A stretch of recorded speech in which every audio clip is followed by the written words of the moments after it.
Good morning everyone, myself Vishwanath, welcome to fundamental. आज हम fundamental के 41st यानी 41वां क्लास में है, जिसमें हम बात करेंगे डेप्रिसिएशन एंट्रीज लेके, साथ में उसी का ही लेजर पोस्टिंग आज हम इस क्लास में डिस्कस करने जा रहे हैं। यानी डेप्रिसिएशन के एंट्रीज के हिसाब से, जर्नल के हिसाब से लेजर में हम किस तरीके से पोस्टिंग करेंगे और किस तरीके से हम दिखाएंगे लेजर में, और साथ साथ में बैलेंस शीट किस तरीके से बनाएंगे, वो सब चीज आज हम बात करेंगे। और साथ में स्ट्रेट लाइन मेथड का आज देखेंगे, कल हम बात करेंगे डिमिनिशिंग मेथड लेकर। तो आज सबसे पहले स्ट्रेट लाइन मेथड हम इसलिए देख रहे हैं क्योंकि एक तो आपको पोस्टिंग समझ में आसानी से आ जाएगा, क्योंकि स्ट्रेट लाइन में डिप्रेशन अमाउंट में कोई चेंजेस तो होता नहीं है, फिक्स्ड रहता है हर साल। सिर्फ अगर यूज कम हुआ है तो डिप्रेशन कम हो सकता है, अदरवाइज डिप्रेशन हर साल सेम रहेगा, है कि नहीं।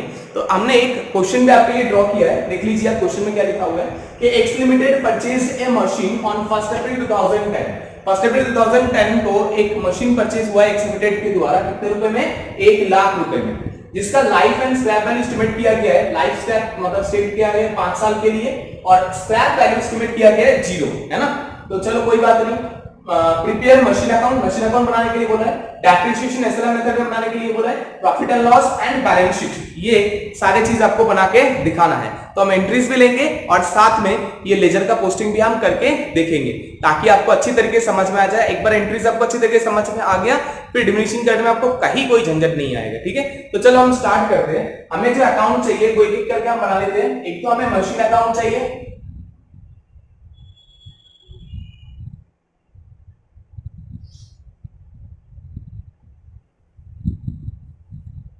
ये हमारा मशीन अकाउंट हो जाएगा।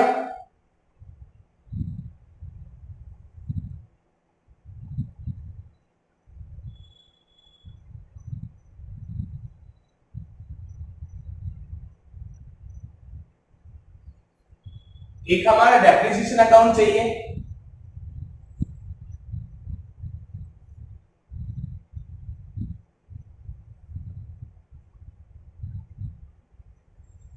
एक हमारा प्रॉफिट एंड लॉस अकाउंट चाहिए, और एक ये हमारा बैलेंस शीट है, ठीक है।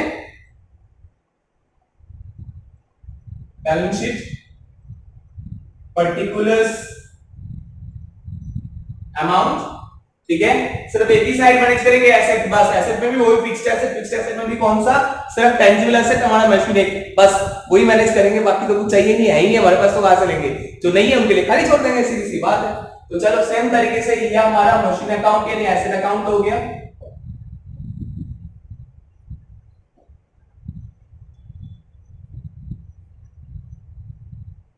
पर्टिकुलर्स, अमाउंट, पर्टिकुलर्स, अमाउंट, ये हमारा क्रेडिट साइड हो गया, डेबिट साइड हो गया। नेक्स्ट हमारा डेप्रिसिएशन अकाउंट हो गया, डेबिट, क्रेडिट,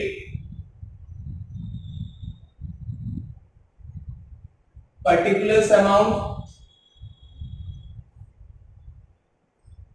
पर्टिकुलर्स अमाउंट हो गया। और नीचे हमारा प्रॉफिट एंड लॉस अकाउंट हो गया।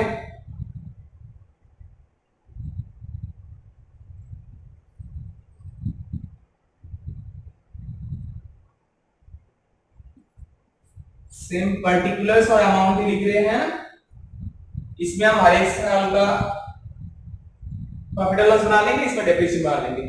देखिए सारे स्ट्रक्चर मैंने बना लिया। ऊपर सबसे ऊपर मैंने मशीन अकाउंट बनाया है, उसके बाद मैंने डेप्रिसिएशन अकाउंट बनाया है, नेक्स्ट मैंने प्रॉफिट एंड लॉस अकाउंट बनाया है, और इधर सबसे इधर हमने बैलेंस शीट अकाउंट मतलब बैलेंस शीट बना ली है। अकाउंट नहीं, सॉरी, है ना, स्टेटमेंट है, आपको पहले से ही पता है ये बात। तो हमने बैलेंस शीट बना ली है, वो भी एक ही साइड है ना। तो अब हम क्वेश्चन को करने जा रहे हैं, देखते हैं क्वेश्चन किस तरीके से करते हैं। सबसे पहले देखिए आपका जो एसेट परचेज हुआ है, बोल रखा है 1/4/2010 को परचेज हुआ है ना। 1/4/2010 को जो एसेट परचेज हुआ है, तो एसेट परचेज का एंट्री आपको अच्छी तरीके से पता है क्या होता है। Asset account debit to cash, to bank या टू पार्टी। यहाँ पर हम बैंक के लिए लेते हैं, machine account debit to bank हो जाएगा। तो मशीन के डेबिट में, मशीन अकाउंट के डेबिट में 1/4/10 को क्या बोल के लिखेंगे? टू बैंक अकाउंट बोल के। कितने का मशीन परचेज हुआ है? 1 लाख का। हो गया हमारा 1 लाख का मशीन परचेज। कोई दिक्कत है? कोई दिक्कत नहीं है। अब साल के आखिरी यानी हमारा फाइनेंशियल ईयर एंड, हमारा फाइनेंशियल ईयर शुरुआत हुआ था 1 अप्रैल से, क्लोज कब होगा? 31/3 को। तो चलो 31/3 नेक्स्ट ईयर यानी 31/3/11 को हमारा फाइनेंशियल ईयर एंड होगा। उस टाइम हम क्या करेंगे, डेप्रिसिएशन चार्ज करेंगे। किसके ऊपर, उस मशीन के ऊपर। और स्ट्रेट लाइन में डेप्रिसिएशन का जो रूल है वो आपको अच्छी तरीके से पता है, cost minus salaries divide by life. Cost कितना है एसेट का, 1 लाख, सैलरीज आपका 0, 5 साल से डिवाइड करेंगे तो हर एक ईयर का डेप्रिसिएशन कितना हो रहा है आपका, 20,000, 20,000। ये डेप्रिसिएशन मुझे इसमें चार्ज करना है। कैसे करेंगे देखें। नॉर्मली डेप्रिसिएशन जब चार्ज होता है उसका एंट्री आपको पता है, depreciation account debit to depreciable asset, यानी यहाँ के लिए क्या हो जाएगा, depreciation account debit to machine. बिल्कुल सही, depreciation account debit to machine. तो मशीन के टू में क्या आ जाएगा, बाय डेप्रिसिएशन। और एंट्री क्या होता है, डेप्रिसिएशन अकाउंट डेबिट। तो डेप्रिसिएशन अकाउंट के डेबिट में भी क्या आ जाएगा, 31/3/11 को डेप्रिसिएशन अकाउंट डेबिट टू क्या आ जाएगा, मशीन। कितना है depreciation account debit to machine में। अब आप कैलकुलेट करके लिख दो, कितना कैलकुलेशन किए थे, 20,000। 20,000 जो आपका डेप्रिसिएशन कैलकुलेट हुआ है वो 1 साल का है। अगर asset mid of the year purchase होता, मतलब 1/10/2010 को परचेज होता, तो 1/10 से लेके 31 मार्च को आपका ईयर एंड है, वो तो आपका कांस्टेंट है ही, वो आपका कंफर्म ही रहेगा, 31/3 को ही रहेगा। तो 31/3 तक यानी 1/10 से लेकर 31/3 तक 6 महीना होता है, 6 मंथ का आपका डेप्रिसिएशन चार्ज होगा।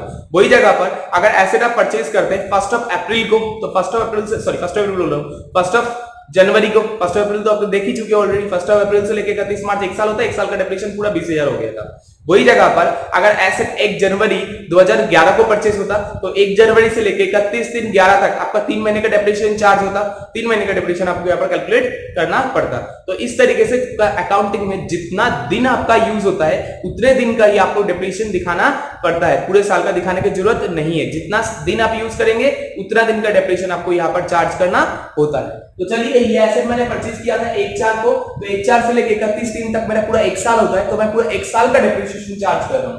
कितना, वही जो हमने निकाले थे, कितना, 20,000 रुपए। डेप्रिसिएशन अकाउंट पे भी लिख दिए 20,000 रुपए, हो गया। अब हम ईयर के एंड में क्या करते हैं, अकाउंट को क्लोज करते हैं। और जब अकाउंट क्लोज करते हैं, ये भी आपको पता है कि एसेट एंड लायबिलिटी जो होता है उसका बैलेंस हम नेक्स्ट ईयर फॉरवर्ड करते हैं। वही जगह पर अगर इनकम एक्सपेंस होता है तो इनकम एक्सपेंस का बैलेंस हम कहां पर ट्रांसफर करते हैं, प्रॉफिट एंड लॉस या ट्रेडिंग में। ये तो ध्यान है आपको, ये अच्छी तरीके से ध्यान है। तो चलिए हम सबसे पहले एसेट यानी मशीन के अकाउंट को क्लोज करते हैं।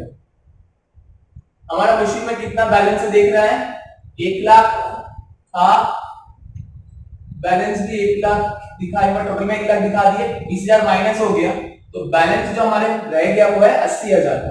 ये 31/3/11 का बैलेंस क्या बोल के लिखेंगे, बाय क्लोजिंग बैलेंस सीडी, या बाय बैलेंस सीडी लिख सकते हैं। मैंने क्लोजिंग इसलिए दे रहा हूं ताकि आपको ध्यान रहे कि क्लोजिंग बैलेंस निकाले हम।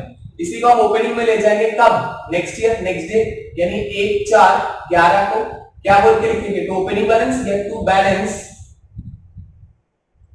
बीडी। कितना ब्रॉड डाउन करके ले आया, कितने, 80,000। ठीक है, ठीक है, हो जाएगा। ये था आपका एसेट का बैलेंसिंग हो गया। अब हम बात करते हैं डेप्रिसिएशन यानी एक्सपेंस का बैलेंसिंग। आपको पता है डेप्रिसिएशन का जो बैलेंस है वो हम सीधा फॉरवर्ड करेंगे कहां पर, प्रॉफिट एंड लॉस में। तो इसको हम 31/3/11 को by PL profit and loss में ट्रांसफर कर देंगे। कितने रुपए, 20,000 रुपए। ये आपका पीएल में ट्रांसफर हो गया है कि नहीं।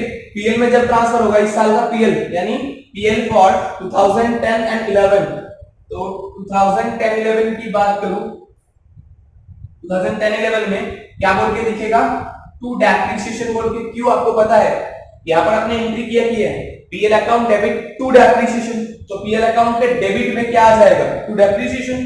तो डेप्रिसिएशन बोल के हमने डेप्रिसिएशन दिखा दिए। कितने रुपए, 20,000 रुपए, हो गया। इस साल का प्रॉफिट एंड लॉस आप क्लोज कर दीजिए, इस साल का प्रॉफिट एंड लॉस आप निकाल लेना इसके बाद। ठीक है, हमें तो कोई और एंट्री दिया नहीं गया तो हमने इतना ही रख दिए। अगर इतना ही रह जाएगा तो लॉस हो जाएगा। कितना लॉस हो जाएगा, 20,000 का लॉस हो गया, सीधी सीधी बात है। अगर इस साल की बैलेंस शीट की बात करूं तो बैलेंस शीट में फिक्स्ड एसेट के अंदर टेंजिबल एसेट में आपका एसेट का नाम क्या है, क्या नाम है आपका एसेट का नाम, मशीन।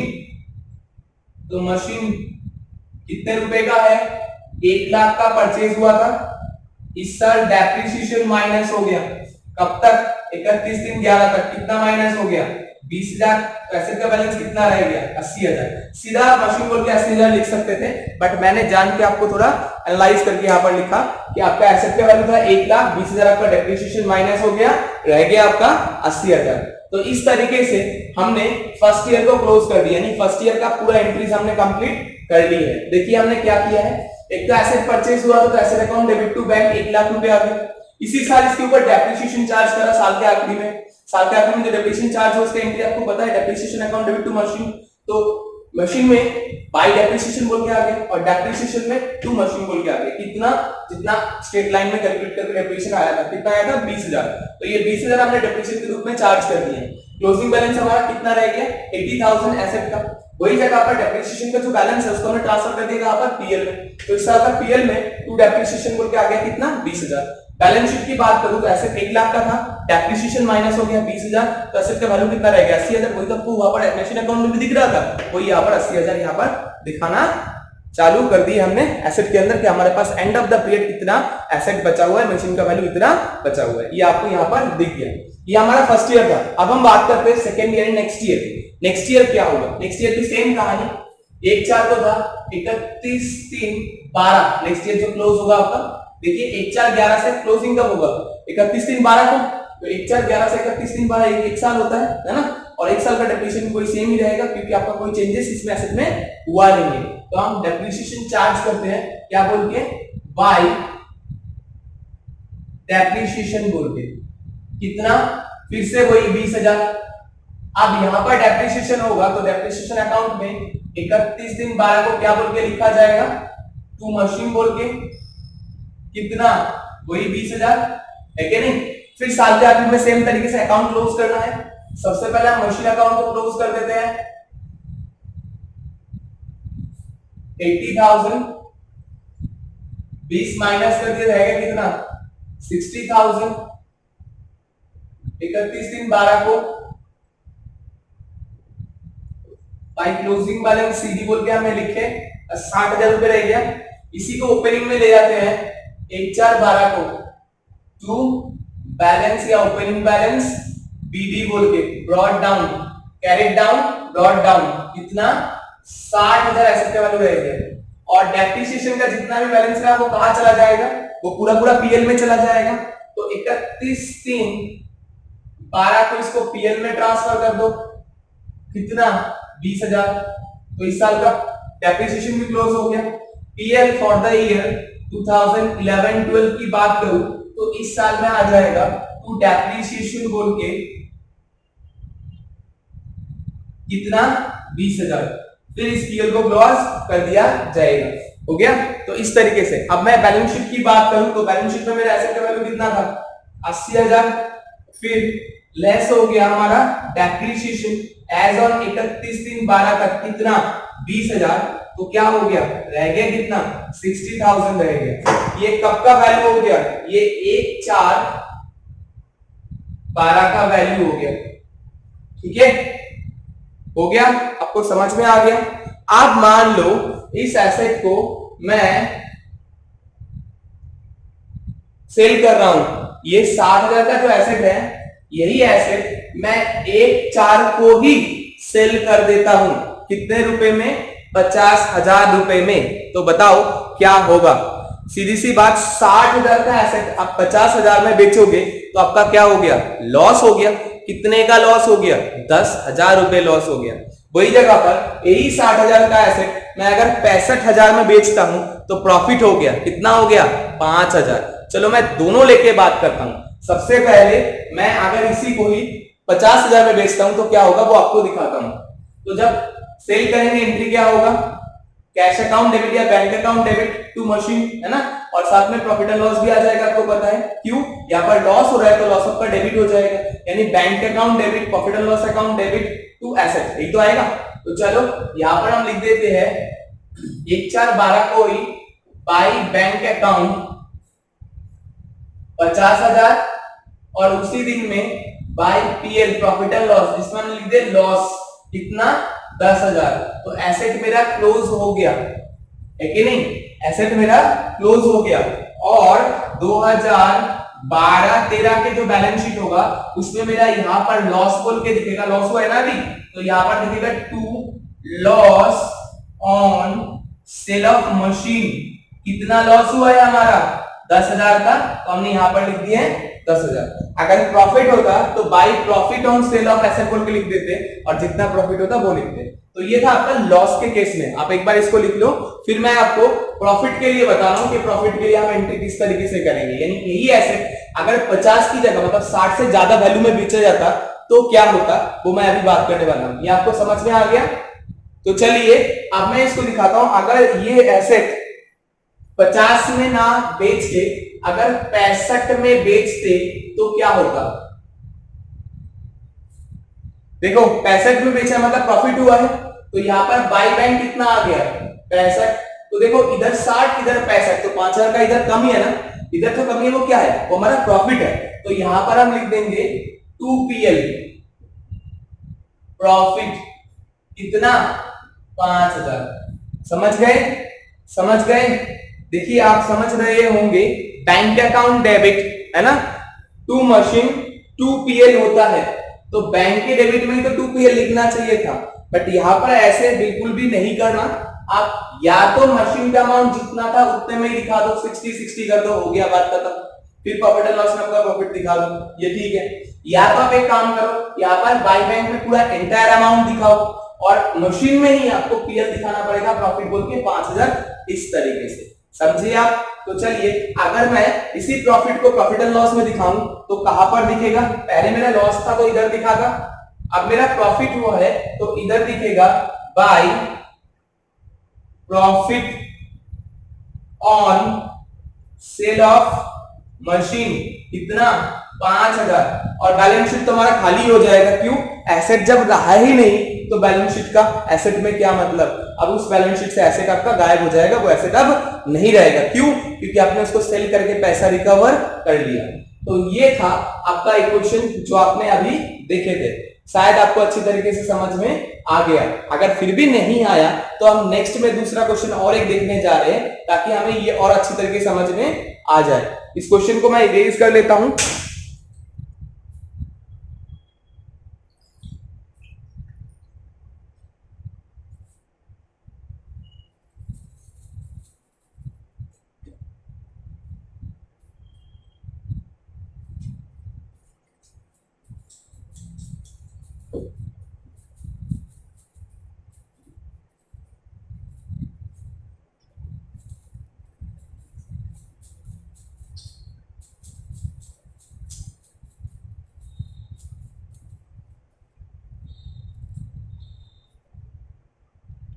तो हमने एक सेकंड क्वेश्चन आपके लिए ड्रॉ किया है, देखिए आप। Y limited purchase a furniture on 1/10/2010। अब डेट चेंज हो गया, पहले 1/4 में परचेज कर रहे थे, अब 1/10 में परचेज कर रहे हैं। ओके, कितने रुपए में? 1,00,000 रुपए में। और एक चेंजेस है इसमें, इंस्टॉलेशन एक्सपेंस पेमेंट किया हमने 10,000 रुपए, ठीक है। और क्या बोला है? Life and scrap value was estimated for 5 years and 10,000। Life 5 साल, स्क्रैप वैल्यू 10,000 रेस्पेक्टिवली, ये आपको बोल रखा है। The above asset was sold, ये ऊपर वाला जो एसेट है इसको सेल भी कर दिया गया है 1/10/2012 को 40,000 रुपए में। तो आपको बोला जा रहा है कि जितना भी रिक्वायर्ड अकाउंट है वो आप क्रिएट करके या बना के दिखाओ।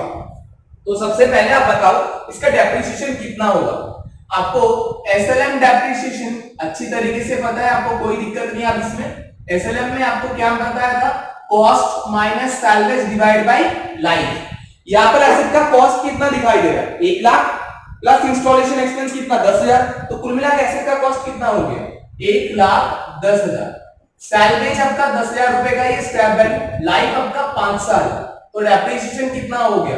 वही 20,000 रुपए पर ईयर के हिसाब से हो जाएगा। ये हमें समझ में आ गया। अब हम इसका रिक्वायर्ड अकाउंट बनाते हैं, जो हमें अकाउंट चाहिए फटाफट से बना लेते हैं हम। एक तो हमें फर्नीचर अकाउंट चाहिए,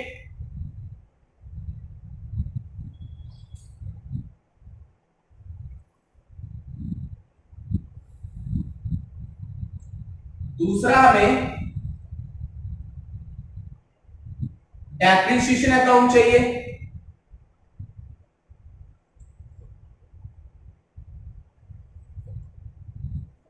तीसरा हमें प्रॉफिट एंड लॉस अकाउंट चाहिए, ठीक है। और बैलेंस शीट का क्या करेंगे, बैलेंस शीट का समझ गए होंगे, तो उसको मैं बना लेना हूं, अगर फिर भी चाहिए तो आप लोग बना लेना यहां पर।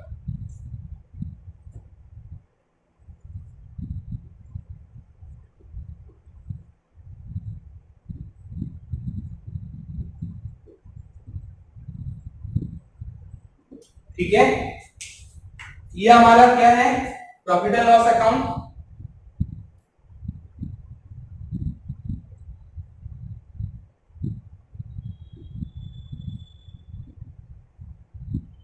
Particulars amount, particulars amount, credit debit, ये हमारा हो गया डेप्रिसिएशन अकाउंट,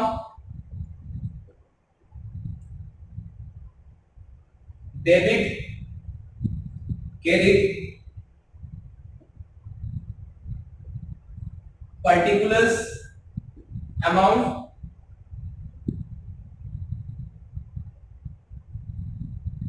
पर्टिकुलर्स अमाउंट, और ये हमारा हो गया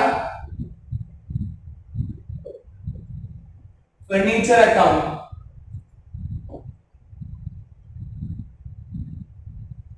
डेबिट क्रेडिट।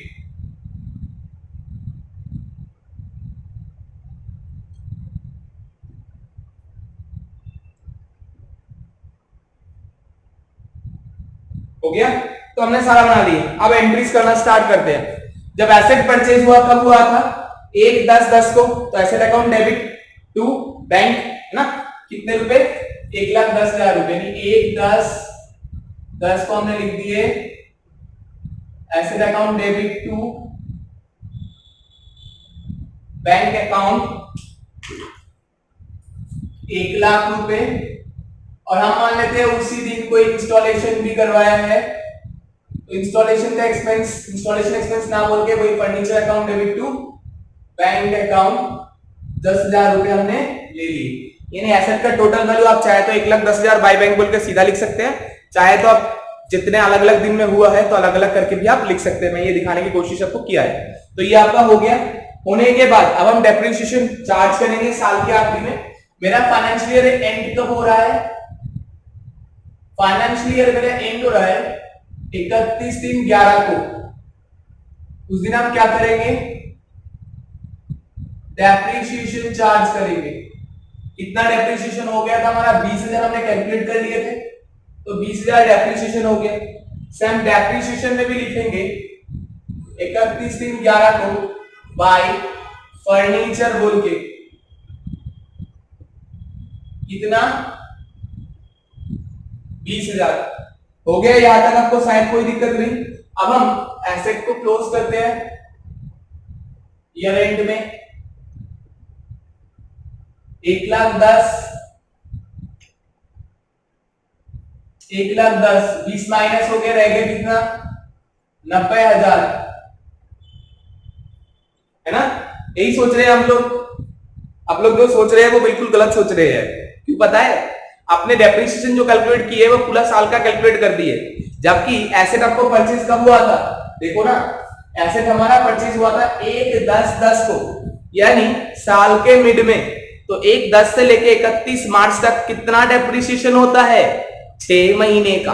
अपने डेप्रिसिएशन कितना चार्ज कर दिए, 1 साल का। ये तब सही था जब हम पहले वाले क्वेश्चन पे कर रहे थे, जब 1 साल का यूज हो रहा था। जबकि यहाँ पर 1 साल यूज नहीं हुआ, तो आपका डेप्रिसिएशन जो है 20,000 साल का हुआ, तो 6 महीने का कितना हो जाएगा, 10,000। तो डेप्रिसिएशन आपका हो जाएगा 10,000 रुपए, यहां भी आ जाएगा 10,000 रुपए। ठीक है, साल के आखिरी में आपका जो वैल्यू रह जाएगा वो रह जाएगा 1,00,000 रुपए। अब समझ में आया डिफरेंस क्या है। पहला डिफरेंस आपको दिखाई दिया ऑलरेडी है, क्या कि जो एसेट अगर साल के शुरुआत में परचेज किया गया तो पूरे 1 साल यूज हुआ है, तो 1 साल का डेप्रिसिएशन। अगर बीच में कई भी पीरियड में परचेज हुआ है, तो जिस दिन से परचेज हुआ है उस दिन से ईयर एंड तक जितना दिन यूज होता है उतने दिन का डेप्रिसिएशन चार्ज हो रहा है। यहां पर आपका जो परचेज हुआ था वो 1/10 को हुआ था, तो 1/10 से लेके 10, 11, 12 3 महीना, 1 2 3 जनवरी फरवरी मार्च 3 महीना, 6 महीना टोटल यूज हुआ है, तो डिप्रीशिएशन भी कितने दिन का होगा? 6 महीने का होना चाहिए। तो यहाँ पर 6 महीने का डिप्रीशिएशन हमने चार्ज कर लिया। ओके, अब आपको समझ में आ गया। तो 31/3/11 का हम क्या लिख देंगे आप? बाय क्लोजिंग बैलेंस सीडी, इसी को ओपनिंग में लेके आते हैं 1/4/11 को। टू ओपनिंग बैलेंस लिख सकते हो या टू बैलेंस बीडी बोल के आप लिख दो। कितना? 1 लाख रुपए। डेप्रिसिएशन को भी हम क्लोज करेंगे, कहां भेजेंगे ये तो आपको अच्छी तरीके से पता है। 31/3/11 को हमने ट्रांसफर कर दिए बाय पीएल पे। कितने रुपए? 10,000 रुपए। ठीक है। प्रॉफिट एंड लॉस में अगर बात करें 2010-11 की, तो इस साल में टू डेप्रिसिएशन बोल के आ जाएगा कितने रुपए? 10,000 रुपए। वहीं पर एसेट के अंदर फिक्स्ड एसेट में टेंजिबल एसेट जो है, टेंजिबल एसेट में हमने ले लिए क्या? फर्नीचर, इसका डेप्रिशिएटेड वैल्यू हो गया कितना? 1 लाख रुपए। हमने यहां पर लिख दिए 1 लाख रुपए। हो जाएगा आपका, क्योंकि 1,10,000 वैल्यू का डेप्रिसिएशन 10,000 माइनस हो गया, रहेगा कितना? 1 लाख। तो 1 लाख हमने लिख दिए। अब नेक्स्ट ईयर की बात करो, बताओ नेक्स्ट ईयर कितना डेप्रिसिएशन होगा? आप सोच रहे होंगे नेक्स्ट ईयर भी 10,000 होगा, है? बिल्कुल नहीं। नेक्स्ट ईयर आपका पूरा साल यूज हो रहा है। कब से? 1/4/11 से लेके 31/3/12 तक। सर बेचा जा रहा है ना?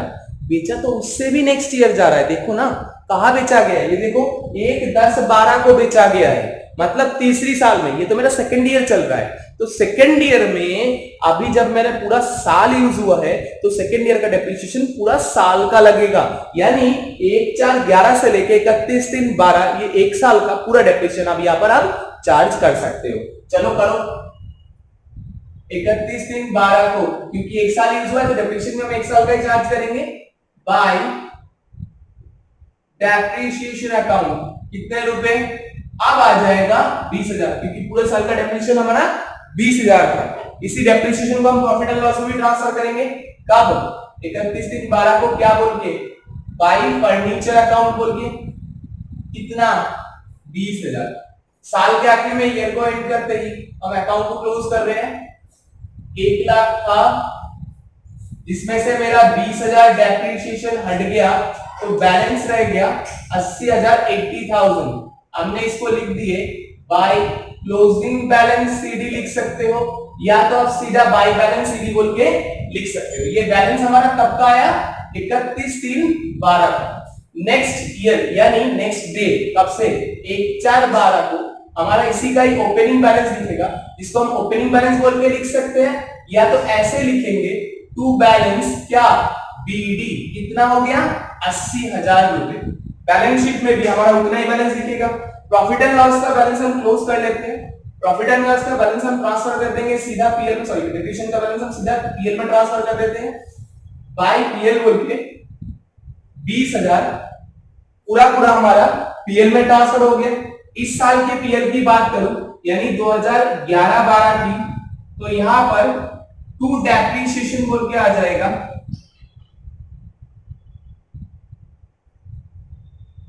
कितना रुपए? 20,000।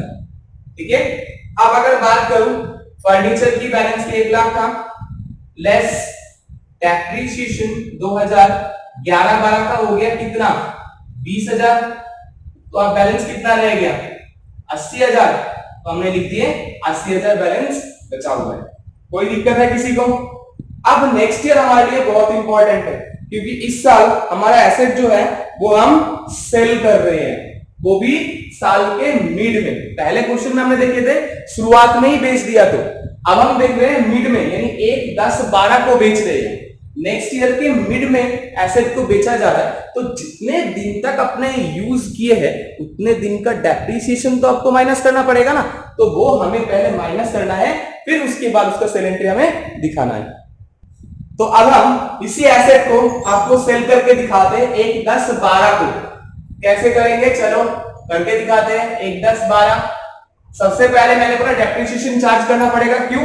आधा साल यूज तो हुआ है ना, तो आधा साल का डेप्रिसिएशन आपको दिखाना पड़ेगा। तो चलो डेप्रिसिएशन चार्ज करो बाय डेप्रिसिएशन। कितना डेप्रिसिएशन हमारा चार्ज होगा? 20,000 हमारा पूरे साल का था। 6 महीने का डेप्रिसिएशन कितना होता है? 10,000 रुपए। ये डेप्रिसिएशन मेरा माइनस हो गया 6 महीने का, तो कितना रहा बैलेंस देखो। अब हम अगर ईयर एंड करेंगे तो आपको दिख जाएगा 80,000 में से 10,000 गए तो रहेगा कितना?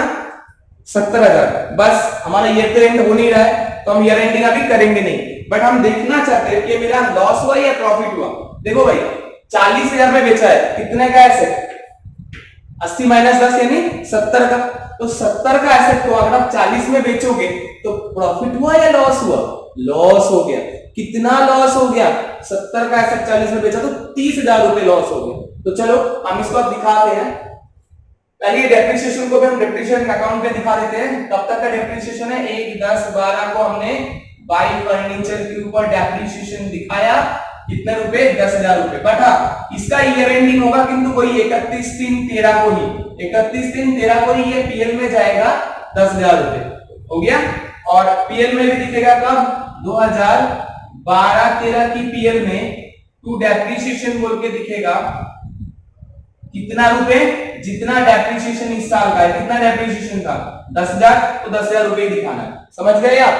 तो चलो आप देखो 80,000 था, अब उसको बेचा है कभी उसी 1, 10, 12 को ही बेच दिया। तो बाय बैंक कितना पैसा है हमारे पास? 40,000 का। 40,000 रुपए हमारे पास आया। तो देखो इधर तो 80 है, उधर 50 है, तो लॉस दिख ही रहा है आपको। कितना? 30,000। तो 30,000 का लॉस आप यहीं पर चढ़ा दो। कितना?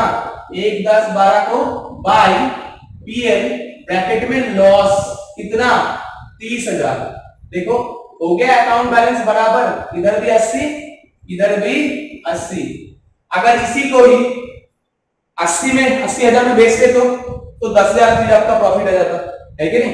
10,000 आप यहाँ पर लिख देते, 80,000 बाई 9, 80 और 10 इधर 90 दिखता, इधर 80 दिखता, और इधर क्या होता है 2PL बोल के 10,000 को प्रॉफिट पे चार्ज होता। अब ये जो लॉस हुआ है ये लॉस हमें पीएल में दिखाना पड़ेगा। क्या बोल के? To loss on sale of furniture. कितने रुपए लॉस हो गया इससे फर्नीचर सेल करके? हमारा 30,000 रुपए। तो हमने 30,000 रुपए फर्नीचर सेल करके लॉस दिखा दिया। बताओ कोई दिक्कत, किसी को कोई प्रॉब्लम? तो ये था आपका सिंगल एसेट के ऊपर बेस करके। अगर इसी दिन अगर कोई और एसेट परचेज होता तो भी सेम तरीके से आप कर लेते। तो वो हम कल नेक्स्ट क्लास में आपको देखेंगे कि अगर 2 एसेट होता है या 3 एसेट होता, मल्टीपल एसेट के केस में हम किस तरीके से कैलकुलेट करते हैं। तो चलो ये आपको समझ में आ गया, शायद आपको कोई दिक्कत नहीं। फिर भी अगर कुछ या डाउट या क्वेरी आपको रह जाता है तो डाउट सेशन में आप इसको जरूर से क्लियर कर लीजिएगा। Thank you. जय हिंद।